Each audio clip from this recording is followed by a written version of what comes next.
Well, I haven't smiled and laughed like that in a long time at a political event. John, thank you. If you talk about me in politics, but if you could deliver such a speech on the floor of the Senate, wouldn't that convince them? I tell you, how to think about that. Well, we've got another fireball person coming up here to keep you in your seats, and maybe out of your seats at the end.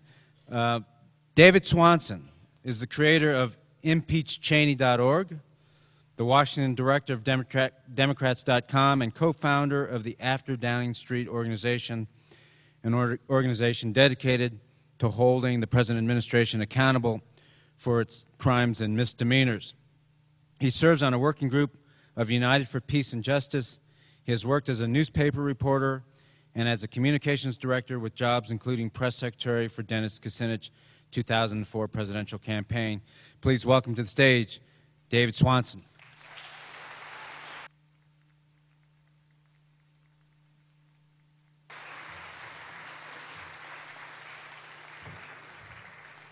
Thank you, Mike, and I want to thank Barbara Mills-Bria for everything. Can you stand up for a second, Barbara?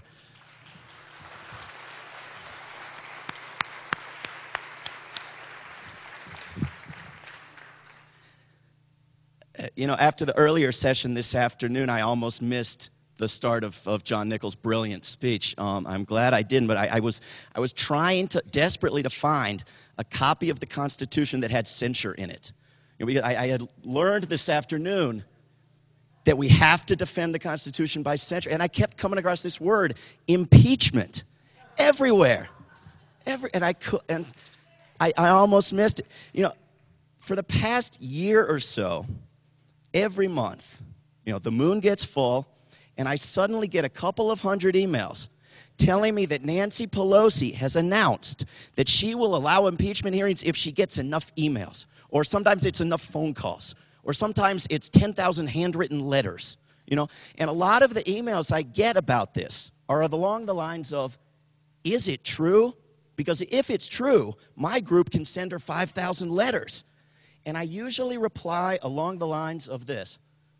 Of course it's not true, but since when do you need an invitation to act like a citizen of a democracy? Send her 10,000 letters immediately and do so precisely because it's not true.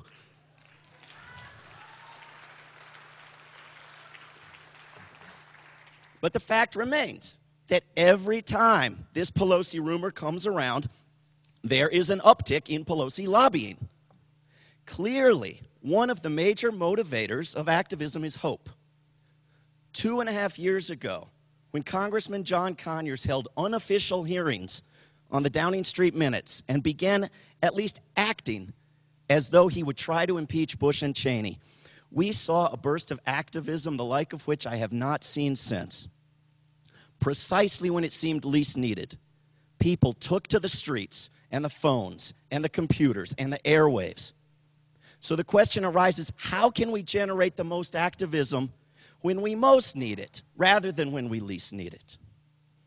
I'm fond of the saying, let's save our pessimism for better times. Right? But how can we ingrain that attitude in our actions? Well, hope is clearly not the only thing generating impeachment activism. Another major motivator is necessity, is desperation.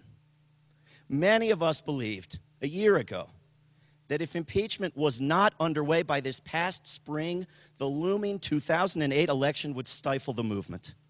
Yet here we are in November, and the movement for impeachment is on the rise in the polls, in the media, in the Congress, and in activism. Why? I don't think it's because more people now think Bush and Cheney should be impeached. I think it's because more people have finally recognized that given the president's constitutional veto power and unconstitutional signing statement power, impeachment is the only thing that Congress can do. So it is a distraction from exactly nothing.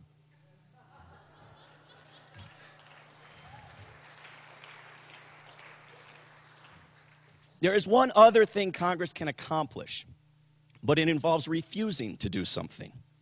Congress can refuse to pass any more bills to fund the occupation of Iraq.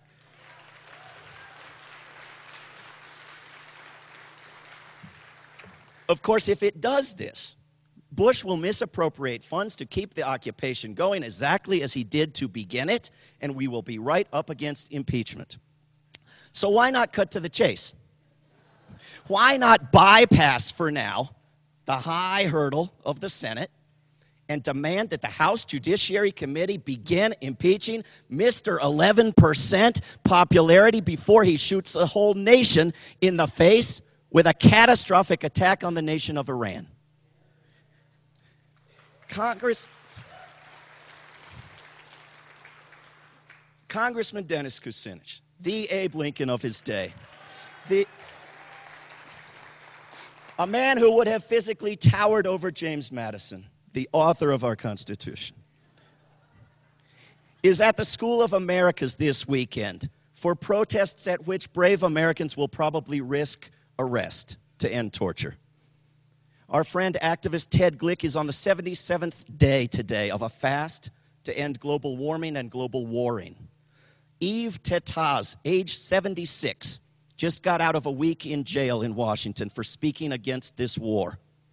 Next week, a man will begin walking from Faneuil Hall in Boston to Nancy Pelosi's office in Washington, D.C. Dozens of American servicemen and women have concluded that obeying illegal orders only serves Halliburton and Blackwater, and they have refused them. Many more have concluded that George W. Bush did do one thing right in his life, and they have gone AWOL. Our friend and activist Lori Perdue is facing a possible year in jail for attending a congressional hearing. The planned construction of a massive new U.S. military base in Italy has run up against Italian families willing to lie down and face the bulldozers. Activism is alive even if it is not televised. We must take our inspiration from it and build on it, waiting for an invitation from no one. We must indeed be the change we want to see in the world. I recently heard what I hope you will tell me is another false rumor, as untrue as Pelosi's request for activism. I heard that next year the people of Colorado will have an opportunity to vote for the institution of constitutional rights for fertilized eggs. Now, what bothers me about this is the discrimination against those of us who are no longer fertilized eggs. When do we get our constitutional rights?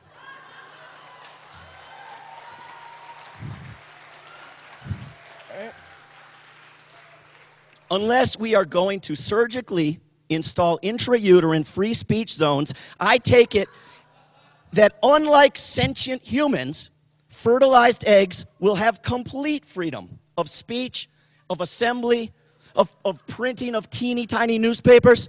Right? Perhaps women will be able to attend congressional hearings and hold up a peace sign if they are from Colorado and bearing a fertilized egg. Presumably, the Protect America Act will no longer apply to fertilized Coloradan eggs, and the Fourth Amendment will be restored in some very small measure.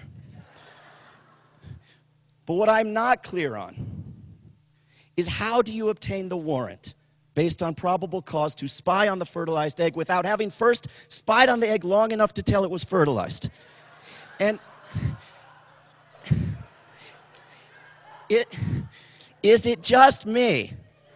Or does this all seem like a plot to be able to spy on the act of fertilization?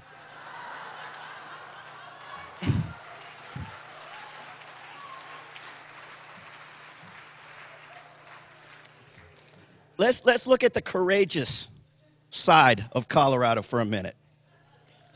It can be summed up in one word: Telluride.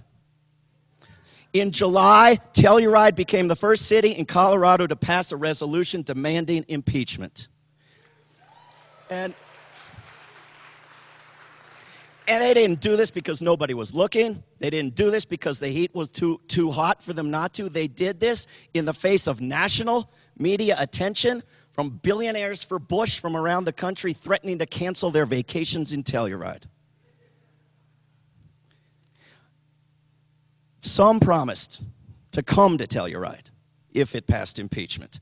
In the end, the city council members decided that they would break with Washington, D.C., and not allow money to determine every action. Of approximately 100 cities that have done this around the country, I think the two most interesting are San Francisco, where the impeachment initiative was passed by the voters, the same voters who next year get to choose Nancy Pelosi or Cindy Sheehan, and Detroit, Michigan, where the resolution passed in the city council unanimously after being introduced by the wife of Congressman John Conyers. So here's your assignment. Go online to a bookstore. Put in as the delivery address Monica Conyers, care of Detroit City Council.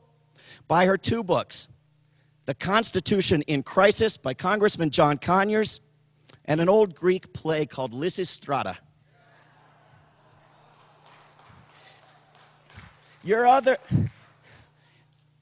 assignment is to not leave Telluride hanging out there on its own in Colorado, but make sure that every town and city and church and labor union and veterans group and bridge club passes a resolution for impeachment.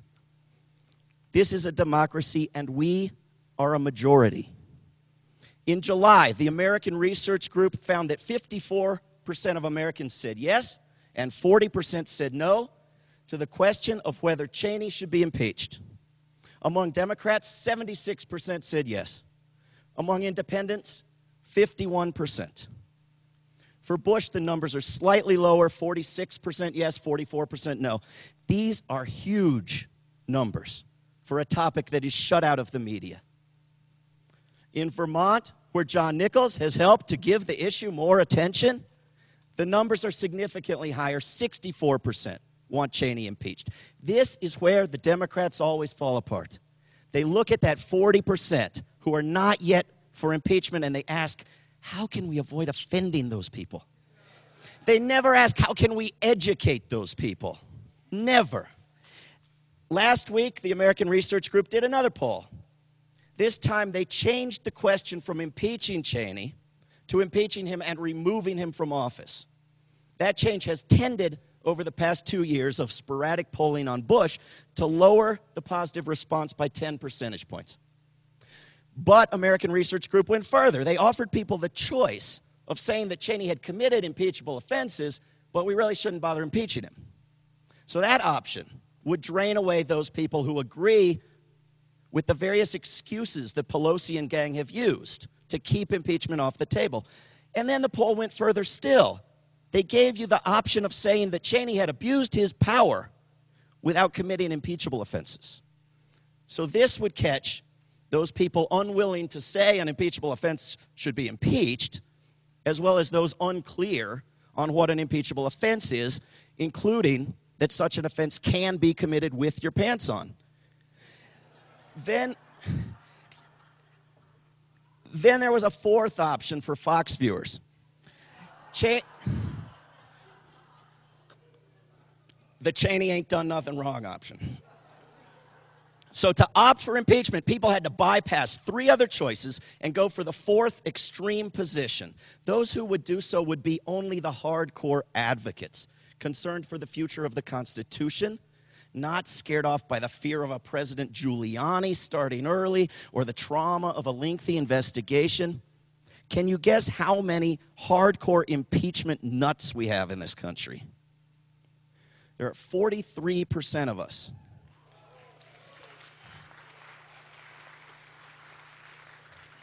Among Republicans, 21% want Cheney removed from office.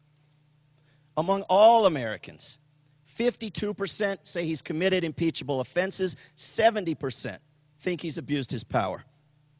When Congressman Kucinich introduced impeachment on the floor last week, most of the Democrats on the House Judiciary Committee voted against tabling it. 6 had already co-sponsored it. A 7th, Robert Wexler, emailed his constituents announcing his support for hearings. He was floored by the outpouring of support that resulted. Wexler then emailed his constituents the same questions that American Research Group had asked, and he got a result of 60% for removing Cheney from office. Congressman Jim Moran took up the idea, emailed the questions to his constituents. We need to ask every member of Congress to email these questions to their constituents. Ask, should hearings begin on the impeachment of Dick Cheney? This is a very easy step to take. In the mind of Nancy Pelosi, genocide in Iraq is not the sort of tragedy that bringing up a bill and then not passing it would be. So if conservative Democrats start speaking up for impeachment hearings, it takes that fear away of trying to impeach and failing. So here are 2 more assignments for you. And these should be on flyers out back. And you can find this and more at impeachcheney.org. First, call the Democrats on the Judiciary Committee and urge them to publicly call for hearings. The full House voted for the committee to hold hearings. Second, lobby your congressmember by going to their office and talking to them or their staff, by standing out front with a poster that says "honk to impeach," and by sitting in their office and reading the Constitution aloud until you are taken to jail. And when you do this, use the media and be the media, and you will inspire others to be the change that we want to see. If you try hard enough, you may become as good a human being as George W. Bush. We know that he's good because he goes to church. But by now, most of you have probably heard what happened when Bush attended church in a certain town where some of his overzealous supporters had urged the minister to suggest in his sermon that Bush might be a saint. Well, of course, the good reverend gave his sermon and said at the end, "While I respect the office of the presidency, its current occupant is a treasonous criminal with the blood of millions on his hands, but compared to Dick Cheney, George W. Bush is a saint."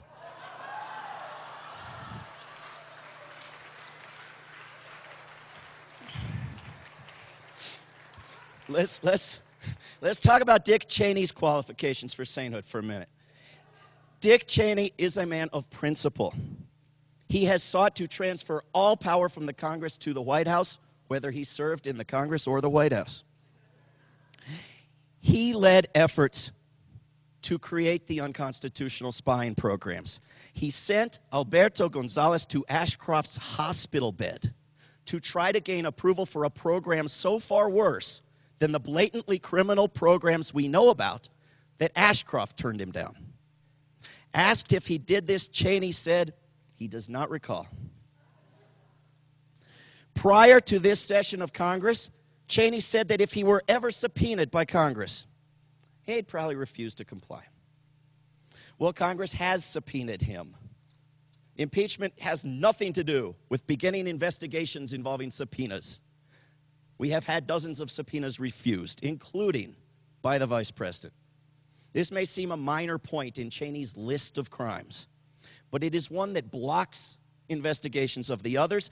It is nonpartisan, it is non-policy-based, and it is a quintessentially impeachable offense. The House Judiciary Committee passed an article of impeachment against Richard Nixon for refusing to comply with a subpoena.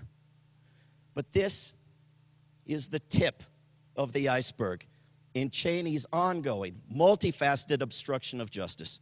Cheney initiated and directed his chief of staff, Scooter Libby's, obstruction of an investigation into the outing of Valerie Plame.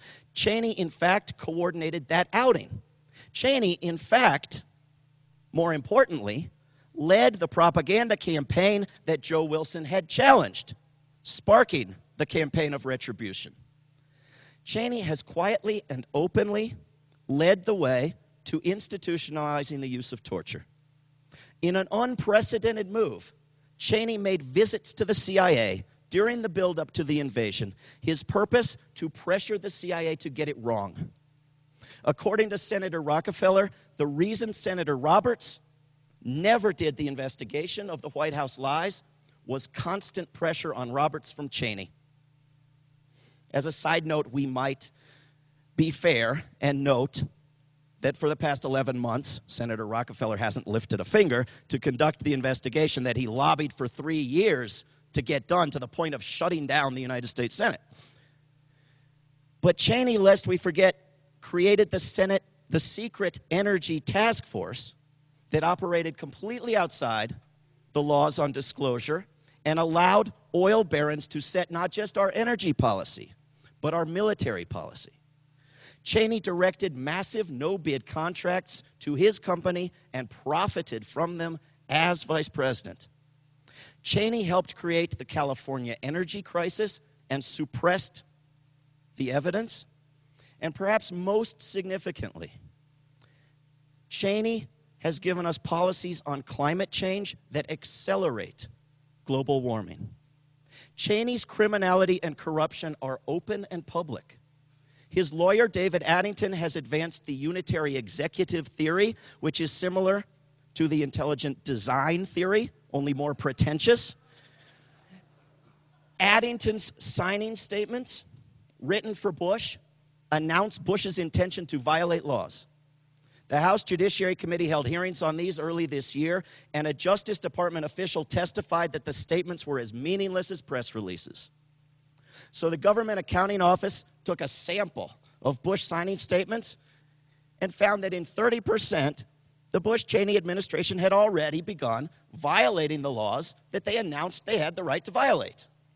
Little more than a press release. Since then, Congress has not touched the topic.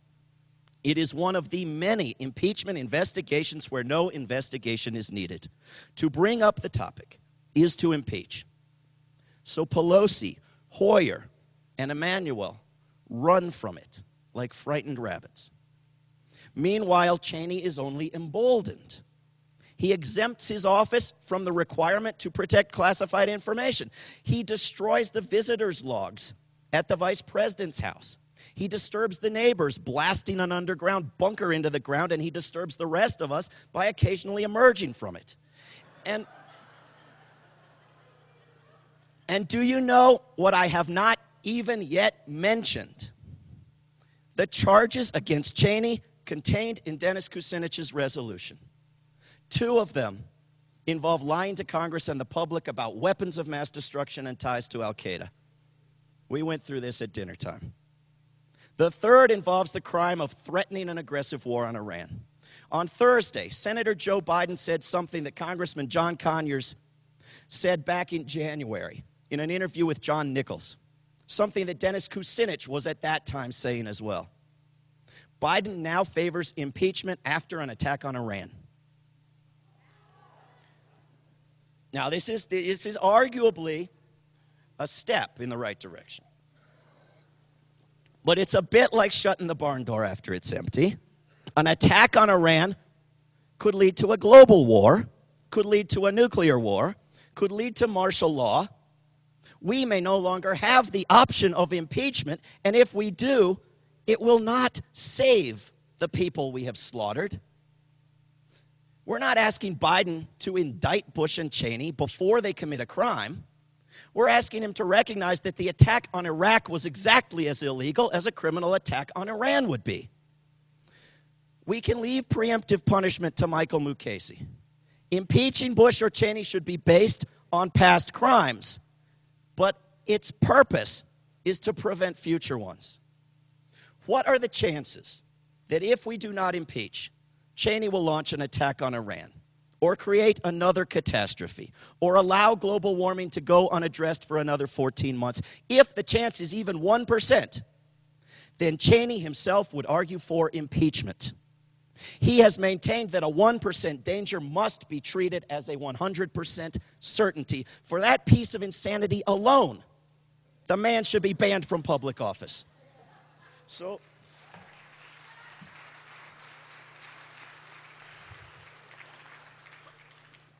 let me close with Some brief thoughts on how we can do it. We must lobby intensely the members of the House Judiciary Committee. That includes the Republicans, but the Democrats are the most likely to come first.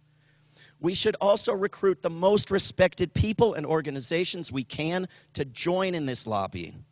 A week ago, the National Lawyers Guild passed lengthy resolutions demanding the impeachment of Bush and Cheney.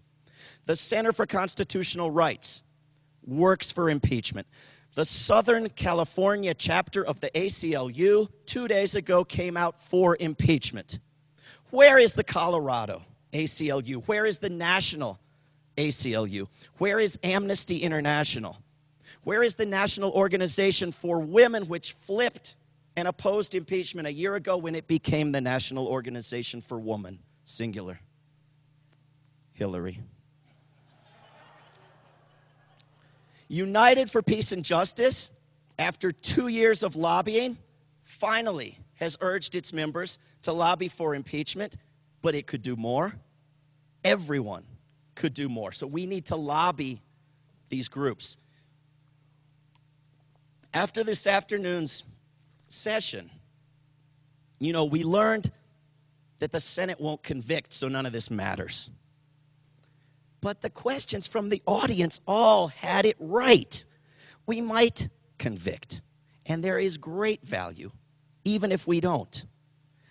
Of course, Clinton was popular during his impeachment. 3/4 of the public opposed that impeachment. The public wants this one.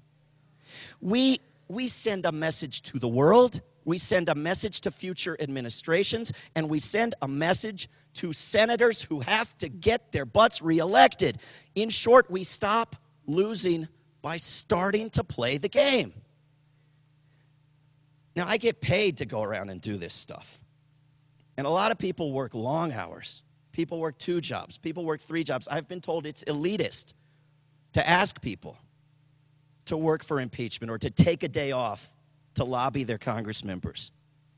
But surely it would be more elitist to advise a policy of wait and see and then point out what we might have done after we're all in camps.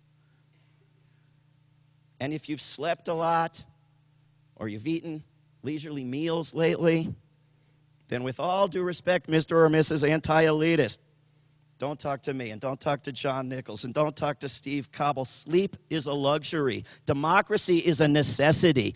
And if we act, we can easily save our democracy. Let's save our pessimism for better times. Let's save our democracy. No sleep till impeachment. Thank you.